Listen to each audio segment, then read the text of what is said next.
Bonjour, après avoir fait l'exégèse de Ézéchiel chapitre 18, versets 4 et 20, où nous avions montré le passage qui dit que l'âme qui pêche, c'est celle qui mourra, ne signifie nullement que l'âme qui meurt cesse d'exister, contrairement aux enseignements des témoins de Jéhovah.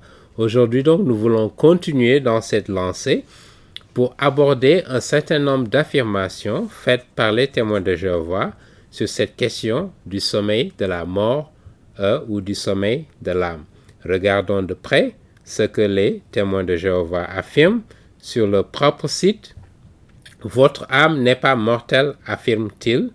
Et donc, ils nous disent ici, pas une seule fois dans les 66 livres de la Bible qui compose la parole de Dieu, il n'a inspiré un écrivain biblique pour lui faire dire que l'âme humaine est mortelle. Vous imaginez, alors que dans nos vidéos précédentes, nous avions abordé un certain nombre de passages de la Bible qui affirment de façon claire et sans ambiguïté que l'individu qui meurt physiquement, enterré, continue à vivre, à exister au-delà de la tombe. Nous avons montré plusieurs exemples, mais les témoins de Jéhovah continuent d'affirmer le contraire. Donc ils disent au contraire, la Bible affirme à maintes reprises que l'âme meurt.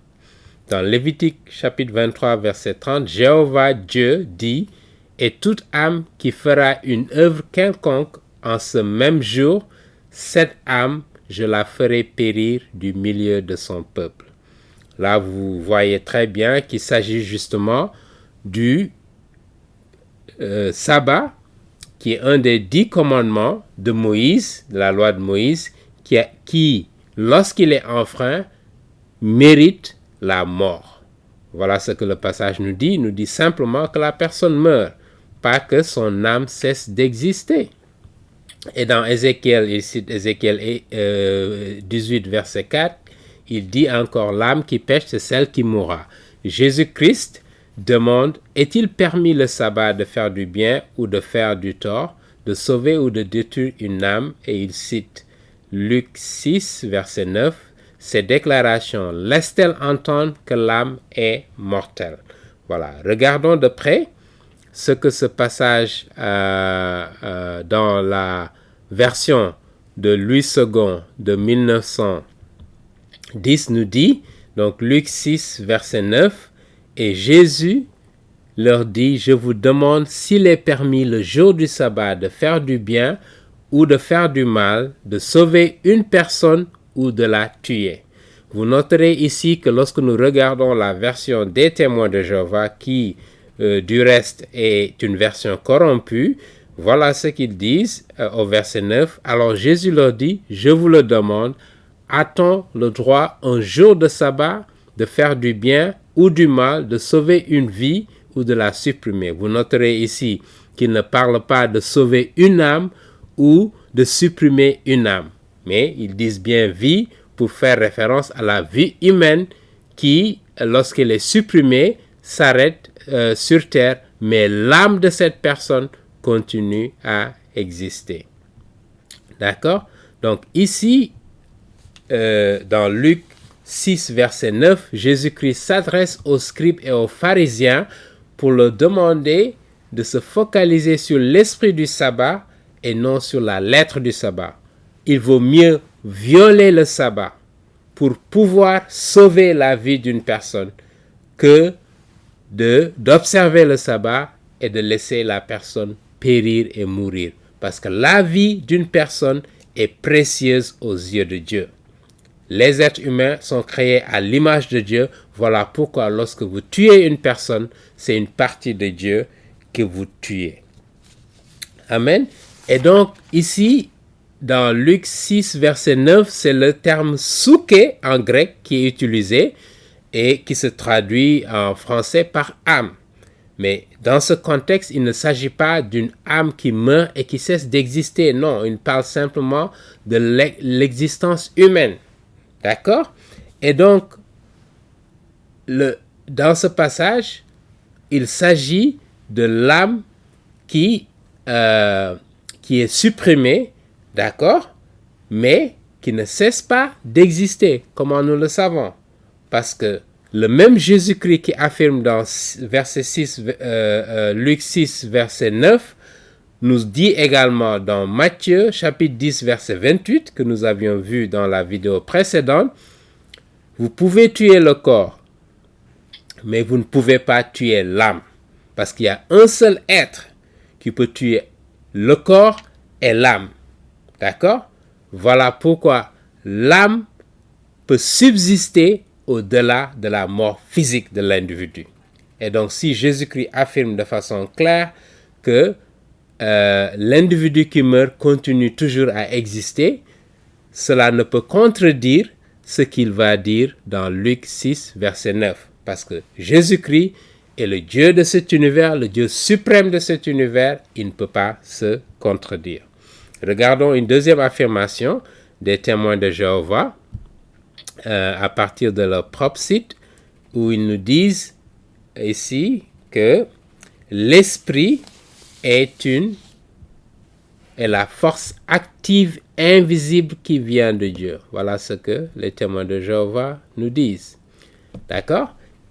Il est écrit dans Ecclésiaste, chapitre 3, verset 19, il y a un sort en ce qui concerne les fils de l'espèce humaine et un sort en ce qui concerne la bête, ils ont le même sort. D'accord? Si nous lisons à partir de la version de Louis II de 1910, le verset 19 et 20, voilà ce qui est dit, car le sort des fils de l'homme est celui des êtres humains, donc en d'autres termes, et celui de la bête, les animaux, sont pour eux un même sort, comme meurt l'un, ainsi meurt l'autre. Ils ont tous un même souffle, et la supériorité de l'homme sur la bête est nulle, car tout est vanité. Tout va dans un même lieu, tout a été fait de la poussière, et tout retourne à la poussière. Voilà ce que la Bible affirme. Et donc, ce passage, c'est Salomon qui est l'auteur du livre de l'Ecclésiaste, et il nous rappelle ici que les êtres humains, comme les animaux, proviennent de la poussière et retourneront à la poussière. À partir du livre de la Genèse, nous apprenons que les substances chimiques de la terre constituent le corps physique de l'individu, également des animaux. Et que donc, de ce point de vue, les êtres humains sont comme les animaux. Mais cette affirmation de Salomon doit être qualifiée, doit être encadrée dans des limites parce que c'est une vérité partielle. Ce n'est pas une vérité totale. Pourquoi? Parce que l'individu a des caractéristiques fondamentalement distinctes et différentes des animaux. Dans un premier temps, les êtres humains ont la capacité et la faculté de penser et de raisonner, ce que les animaux n'ont pas. Parce que justement, les êtres humains ont été créés à l'image de Dieu qui est l'intelligence suprême et infinie de cet univers. Et donc, c'est un Dieu qui raisonne, c'est un Dieu qui pense, et donc nous a créés à cette image-là. D'accord? Ça, c'est la première caractéristique qui distingue l'individu de l'animal. Une deuxième caractéristique qui distingue l'individu, c'est que l'individu a une volonté. Il a un libre arbitre de faire ce qu'il veut, contrairement à l'animal.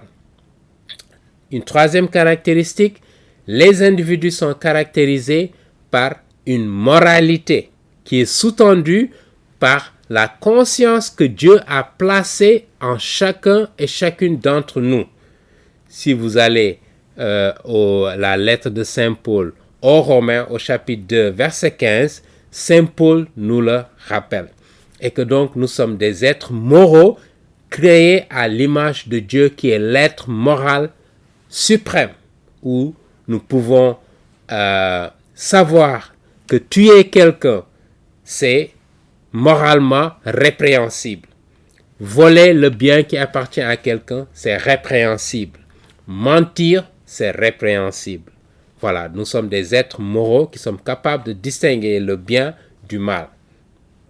une dernière caractéristique qui distingue les individus des animaux, c'est que nous sommes des êtres spirituels qui sont en mesure de communier, d'entrer en communion avec le Dieu de cet univers qui est esprit, je le rappelle.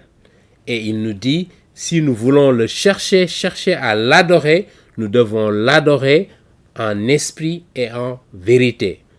L'évangile de Saint Jean au chapitre 4, verset 24, nous le rappelle lorsque Jésus était avec la femme samaritaine. Continuons avec les affirmations des témoins de Jéhovah qui nous disent donc ici, si nous retournons à leur passage, donc les témoins de Jéhovah nous disent ici, comme meurt l'un, ainsi meurt l'autre, et ils n'ont tous qu'un même esprit. Cet esprit anime les âmes terrestres, visibles, humaines et animales. Il les fait se mouvoir. C'est quelque chose de comparable à l'électricité, vous imaginez, laquelle fait mouvoir toutes sortes de moteurs électriques. Et ils nous disent que c'est cette force impersonnelle. Vous imaginez que l'esprit de l'individu, qui constitue l'essence même de l'individu, ils nous disent que c'est une force impersonnelle qui retourne à Dieu quand la mort met un terme à l'existence consciente d'une personne. C'est pourquoi Ecclésiaste, affirme-t-il, 12, verset 7, déclare « La poussière retourne à la terre comme il était et l'esprit retourne à Dieu qui l'a donné. » Lorsque nous mettons donc ce passage de Ecclésiaste chapitre 12 verset 7 dans le contexte du récit que Jésus-Christ a raconté dans Luc chapitre 16 concernant Lazare, le mendiant et l'homme riche, nous savons tous que Lazare était mort et il a été emporté par les anges pour aller rejoindre Abraham. D'accord? Là où les saints se retrouvent. Et l'homme riche également est mouru et il s'est retrouvé à l'enfer. D'accord? Et ils étaient conscients tous les deux. Maintenant, la question que nous posons aux témoins de Jéhovah est la suivante. Comment se fait-il que l'esprit, lorsque la personne meurt, l'esprit retourne à Dieu? On nous dit que c'est une force impersonnelle, inanimée, qui retourne à Dieu. Comment est-ce qu'on peut faire sens de cette explication lorsque nous regardons le récit de Lazare et de l'homme riche? Comment une force impersonnelle peut être consciente, peut être, vivante au paradis, là où Abraham se trouvait. Ça n'a pas de sens. Également, une force impersonnelle ne peut pas supplier Abraham. L'homme riche était en train de supplier Abraham pour qu'il parle à ses frères qui étaient restés là-bas. Également, les âmes qui sont autour du trône de Dieu dans Apocalypse chapitre 6 s'adressent directement à Dieu et sont conscientes. D'accord? Est-ce qu'on peut parler pour autant de force impersonnelle, inanimée de ces individus-là? Ce n'est pas possible, ça n'a pas de sens. Et pour terminer, nous allons retourner aux Actes des Apôtres, chapitre 7, pour parler d'une affirmation on ne peut plus claire de Saint Étienne lors de son martyre, qui a affirmé que l'esprit, justement, au-delà de la mort physique, est conscient et vivant, contrairement aux enseignements des témoins de Jéhovah. Regardons ça de près dans le livre des Actes des Apôtres, au chapitre 7 et au verset 55 à 60. Lisons de près ce que ces passages nous disent. Donc, mais Étienne, rempli du Saint-Esprit et fixant les regards vers le ciel, vit la gloire de Dieu et Jésus debout à la droite de Dieu. Je rappelle aux témoins de Jéhovah, lorsque la Bible dit ici, Jésus-Christ est debout à la droite de Dieu, il revendique égalité avec Dieu le Père. D'accord? Contrairement aux enseignements des témoins de Jéhovah qui nous disent que Jésus-Christ est une création de Dieu et par conséquent, il ne peut pas être à égalité avec Dieu. Et il dit, voici, je vois les cieux ouverts et le Fils de l'homme debout à la droite de Dieu. Ils poussèrent alors de grands cris en se bouchant les oreilles et ils se précipitèrent tous ensemble sur lui, le traînèrent hors de la ville et le lapidèrent. Les témoins déposèrent leurs vêtements aux pieds d'un jeune homme nommé Saul, Saul que vous connaissez bien, qui deviendra l'apôtre Paul. Et ils lapidaient Étienne qui priait et disait, Seigneur Jésus, il s'adresse directement à Jésus-Christ, reçois mon esprit. Et donc, lorsqu'une personne meurt, son esprit retourne à Dieu. Jéhovah, n'est-ce pas? Ici, Saint Étienne demande à Jésus de recevoir son esprit. En d'autres termes, il affirme que Jésus-Christ est le Dieu suprême de cet univers. Voilà pourquoi il peut recevoir son esprit. D'accord? Puis, s'étant mis à genoux, il s'écria d'une voix forte et après ces paroles, il s'endormit. Il mourut. Donc, ici, Saint Étienne, naturellement, si l'âme cesse d'exister lorsque la personne meurt, on se pose la question de savoir, est-ce que ça ferait sens que Saint Étienne nous dise que Jésus demande à Jésus de recevoir son esprit, de recevoir ce qui cesse d'exister? D'accord? Si son âme cesse d'exister, comment Jésus-Christ peut-il la recevoir? Si son esprit retourne comme une force active, inanimée, impersonnelle à Dieu, comment Jésus-Christ peut-il le recevoir? Lui qui est le Dieu des vivants et non le Dieu des morts. Dans Matthieu chapitre 22, verset 32, Jésus-Christ nous le rappelle. Pourquoi? Parce que il reçoit tous ceux qui sont en présence de lui lorsqu'il meurt. D'accord? Voilà pourquoi il a dit, Abraham, je suis le Dieu d'Abraham, le Dieu d'Isaac et le Dieu de Jacob. Il a dit ça au 1er siècle en toute connaissance de cause, sachant que Abraham était vivant au moment où il prononçait ces paroles. Voilà pourquoi il dit, il est le Dieu d'Abraham, le Dieu d'Isaac et le Dieu de Jacob. De même, il est le Dieu d'Étienne, de Saint Étienne, parce qu'il a reçu l'esprit d'Abraham, il a reçu l'esprit d'Isaac, il a reçu l'esprit de Jacob. De même, il a reçu l'esprit d'Étienne, l'esprit de Lazare, il les a reçus en sa présence. D'accord? Et donc, cela contredit ce que les témoins de Jéhovah affirment lorsque l'individu meurt, son existence humaine cesse. Non, Jésus-Christ nous dit qu'il reçoit ces gens-là en sa présence. D'accord?